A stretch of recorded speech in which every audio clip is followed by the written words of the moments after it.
What is going on, everybody? Welcome back to Phones and Drones. So it is time to do a little bit of a deeper software dive into the refresh 2024 Model 3 long range. And as you can see, we are running V12 on here. And I have to say, thanks to the new processing power behind this, it almost does mimic nice and smooth as our Cybertruck is. So definitely a fan. We're actually supercharging at the moment. I wanted to go ahead and knock this out to show you a quick run through of this new software.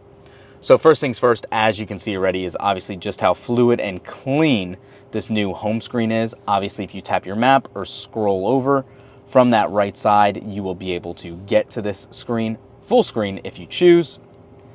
Let's jump right into the settings. Controls look very comparable and similar to how they looked recently in the past. Nothing really of note here. Your dynamics, again, this is a long range, so you have chill and standard steering weight. You can choose light, standard, or heavy. Regen braking, do you want to apply that when it's limited, basically when your battery's full. Auto shift out of park is still in beta, and that is enabled here as well since there are no stalks in this vehicle. Slip start, if you're stuck in snow, sand, or mud, will help free your vehicle. Charging looks very similar to everything it has in the past. Autopilot, if you do pay for FSD supervised, or if you just use auto steer, you have all of this. And again, nothing too crazy or different here in those settings. You do have your three profiles for chill, average, and assertive, just depending on how aggressive you want the car to be. Lane change notifications, same here, off, chime, vibrate, or both. And you do have the option to toggle on and off your minimal lane changes for your current drive if you so choose. Unfortunately, there's not an option to keep that on permanently, so you have to remember to go in each time. It is what it is. You'd have your expanded full self-driving visualization here and your automatic speed offset. Your speed limit warnings, if you want it off, display, or chime. Speed limit, relative or absolute. Again, everything you're seeing here is not new necessarily to the 2024 refresh, so we're not going to go into all these settings. You can see everything else right there.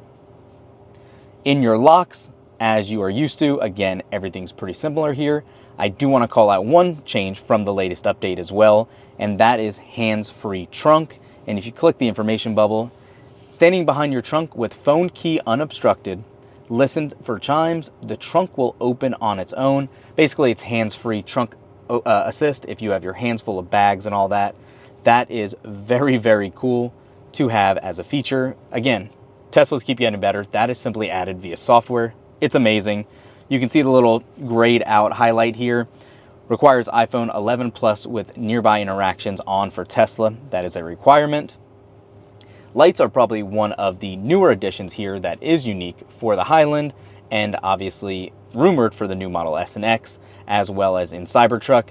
You have your accent lighting that you can turn on, off, or auto that you can simply, and I'll move this around so you guys can see it a little bit, you can change your color as you wish just by scrolling the wheel or setting any of your other colors that you want.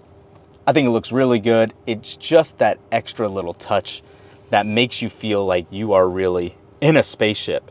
And let me just go ahead and zoom this in right here for you guys, and you can see just how nice they look. White's gonna be hard to see, but you have your blue, you have your purples, pinks. So yeah, I really, really think this was a great addition for Tesla to add here. It's the little things. So beyond that, headlights, same story, off, parking, on, and auto turn signals, off or auto cancel, auto high beams. I hate it. I still think Tesla has not mastered that yet.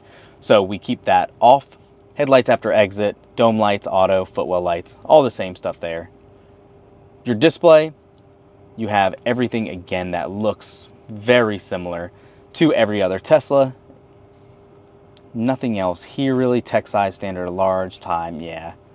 Yep, so that's all the same. Trip planners, same thing here. Navigation, again, nothing really new here as well. Safety, you have your camera-based detection as an option if you'd like. When camera-based detection is enabled, Sentry mode will use the vehicle's external cameras in addition to vehicle sensors to detect a security event while parked. If disabled, the vehicle will only save clips to the USB drive if a physical threat is detected. Disable Sentry sounds if you want. Live view camera via mobile app. I like that on. It'd be nice to see if you get a little clip of a Sentry mode alert. You get triggered. Now you can see that on your phone as well. Automatic blind spot camera. Again, this does have those, which I think is still pointless if you follow us for our Cybertruck videos. The little red light is in this speaker. I think it is just a waste of space. Never really use it. It flashes sometimes if there is an obstacle, or a vehicle, I should say, in the way. We don't use it that much, but it's, I guess, a good little addition if you so choose to have. We leave it on. So there's your blind spot warning light. Mobile access, obviously. Pin to drive, glove box. Usually you recommend pin to drive, just so you guys know. Cabin overheat protection. These are all pretty standard here. You have your service. Everyone's familiar with what this looks like at that point. Your software. You can see this is running, obviously, FSD supervised 12.3.6. There should be a new one rolling out here shortly. I'm excited to see what that does as well. And the actual software version is 2024.8 currently.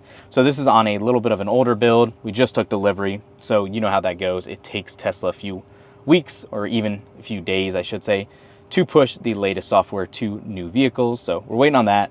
We'll turn that on advanced. We didn't even do that yet. And we'll wait for that update. We have our Wi-Fi and Bluetooth toggles here as well, and all of your upgrades if you need. So we didn't actually purchase full self-driving. You can actually, if you want here, or premium connectivity as well. Either subscription for your monthly or on your annual basis. Those are the only upgrades there. You do obviously have those hardware 4 cameras, and you can see that's what we have right there from there. And again, everything else is very similar to what you've seen in the past.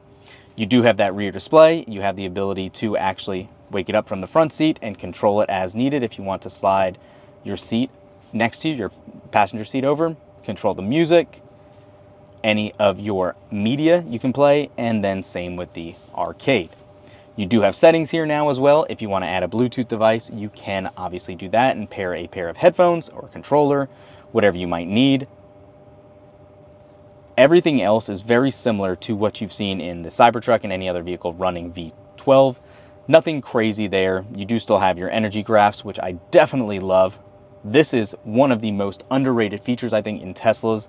If you follow this and actually just don't drive crazy, you can get a great amount of range, which, spoiler alert, we're doing another video on right now, and we are going to test just how well the range is on rated range versus true to life range.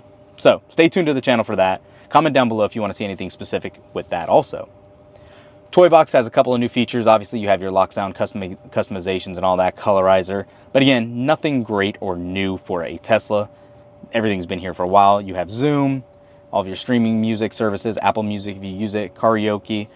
Yeah, theater's the same, browser's the same. You can go full screen in a browser when you're parked now if you so choose. So that is a nice addition. But aside from that, it's a Tesla, guys. It's mainly hardware on the exterior that got refreshed, aside from a couple of the other things here, interior. But I think software as a whole, this is amazing. So that's it for this one. Let us know in the comments down below, what do you want to see in an upcoming video? Any questions specifically around the long range Model 3 refresh? Let us know. Thanks for watching. We'll catch you in the next one. Peace.